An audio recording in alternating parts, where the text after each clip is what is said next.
Right. Λοιπόν, για το τούβλο, στην Κύπρο χρησιμοποιούμε το για...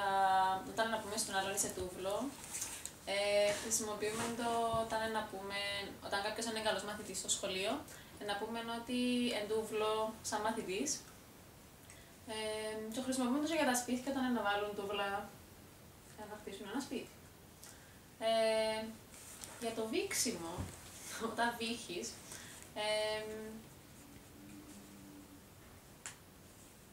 ποια πράγματα βήχεις? Βήχεις όταν είσαι άρρωστος, βήχεις όταν θέλεις να πεις κάτι του άλλου με τρόπο να με σου προσέξουν οι άλλοι, να πεις να σου πω. Ή να βήξεις όταν όταν είσαι άρρωστος, να θέλεις να πεις κάτι. Τούτα. Ναι, τούτα. Οκ.